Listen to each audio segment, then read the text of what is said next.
Hey everybody, welcome to the Sim Hanger. This is a Sim Hanger Quick Bite, a small snippet of news I think you might be interested in. Where does time go? It feels like only yesterday, but it was October 2021 when the Finnish technology company known for their enterprise-level XR and VR hardware and software, Varjo, burst onto the consumer, or perhaps I should say prosumer, scene with their Varjo Aero VR headset.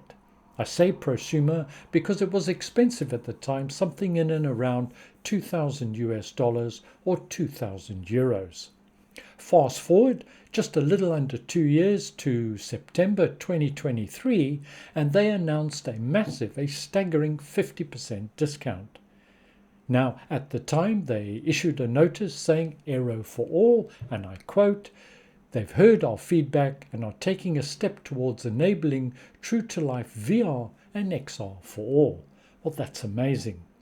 At the time, I produced a video exploring possible reasons for such a big discount, ranging from competition elements such as from Pimax, with their Pimax crystal, for example, but also I had the following to say. I certainly hope that's the case, and it's not a situation where they're finding it just a little bit too hot in the kitchen at the moment and are selling off stocks.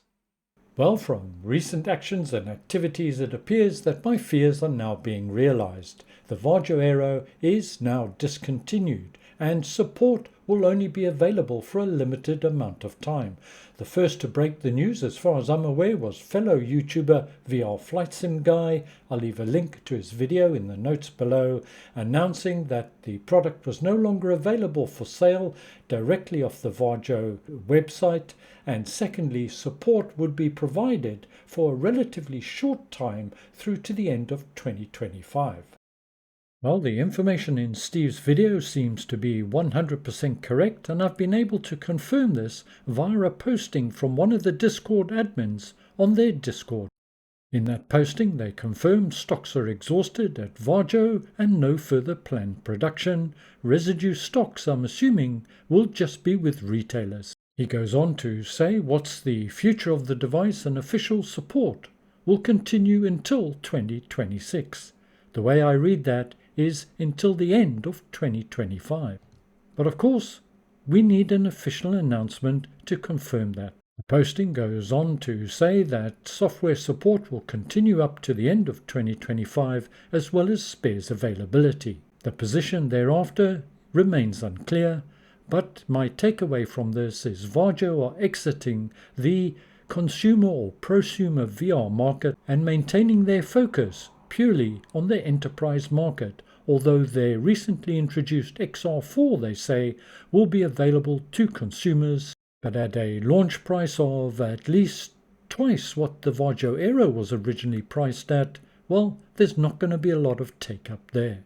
While Varjo have a reputation of pushing the envelope and technological advancement, and it's fairly sad and somewhat disappointing to see them withdraw from the market and the loss of the Varjo Aero for VR users. However, the Aero project has obviously not been practical or viable for Varjo, either from a financial or perhaps a resource point of view, and they've decided to focus on their core business, which is the enterprise market, to maintain viability. I get it. They're not the first, and they certainly won't be the last company to do that. However, the absence of any formal notification leaves a little bit to be desired, and I think that the 2-year guaranteed support, well, that's a little bit on the short side, and perhaps consideration should be given to extending that. After all, the product cost $2,000. That's a lot of money for only a 4-year total lifespan. Anyway, that's just my thoughts. What are your thoughts? Leave them in the comments below. Thank you very much for joining me today. I hope you found it useful and informative. See you soon, and ciao for now.